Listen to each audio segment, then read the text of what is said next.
তো হঠাৎ করে শার্টের বোতাম খুলি, দেখি যে সাদা শার্ট লাল হয়ে যায়। শার্টের বোতাম খুলে দেখি যে বুকের এখানে আপনার ছিদ্র আছে।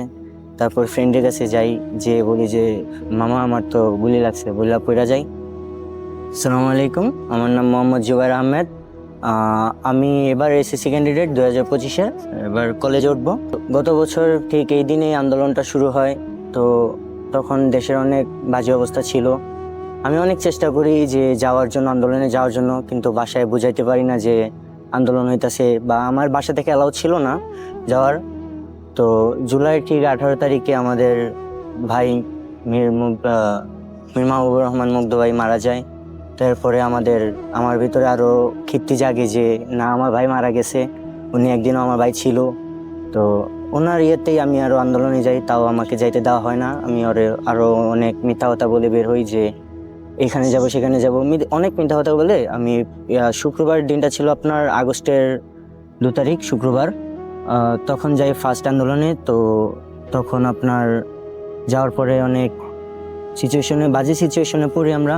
আমাদের উপরে অনেক চাপ সৃষ্টি হয়, তাই 3 তারিখ আর বেরোতে পারি না বাসা থেকে। সারাদিন বাসায় থাকতে হয়। অনেক চেষ্টা করছি বের হওয়ার, তাও পারিনি। তবে 4 তারিখে আমরা বের হই সকালে, প্ল্যান করে সবাই যে মাইলস্টোন কলেজের সাথে আমরাও যাব। তো এরপরে কি আমরা সবাই বের হই, প্রায় আমি আমার ফ্রেন্ড 2জন বের হই 7টার দিকে। আমার আরও 2টা আপু আছে, আসমা আর ঝর্ণা। ওরা আমরা সবাই বের হয়ে যাই একসাথে, সবাই একসাথে বের হই। তখন 10টা কি 10:30টার দিক দিয়ে আন্দোলন শুরু হয়। আমরা স্লোগান দিতে দিতে মিছিল করতে করতে যাচ্ছিলাম। তো জগজাম টাওয়ারের এখানে পুলিশরা তখন দাঁড়িয়েছিল।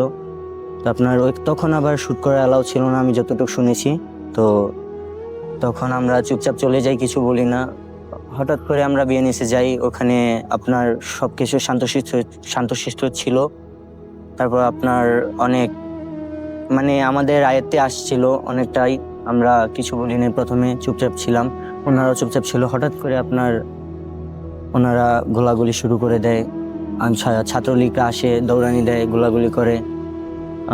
আমরাও করি, দৌড়াদৌড়ি করি, অনেক করি।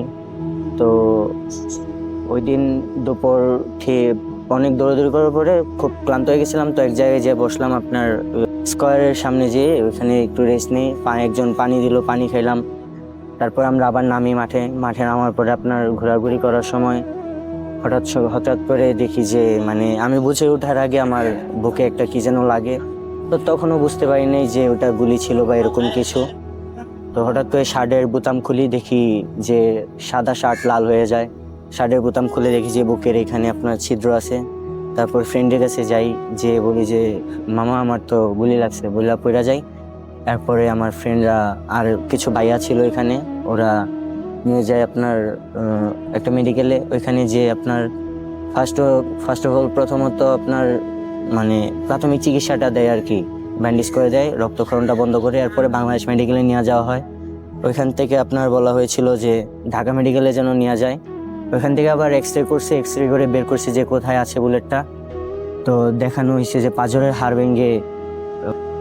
তারপরে ওইখান থেকে অনেক ঝগড়া টগড়া করে পরে অ্যাম্বুলেন্সও দিতে চায় না। অনেক অ্যাম্বুলেন্সের জন্য অনেক করা হয়েছে, অনেক জায়গায় কল দেওয়া হয়েছে, কেউ আসেনি। তারপরে আমাকে নেওয়া হয় ওয়ার্ড থেকে ডাক্তারের সাথে কথা বলে অবজারভেশনে নেওয়া হয়। ওইখান থেকে আপনার 4টার দিকে আপনার অপারেশন থিয়েটারে ঢোকানো হয়।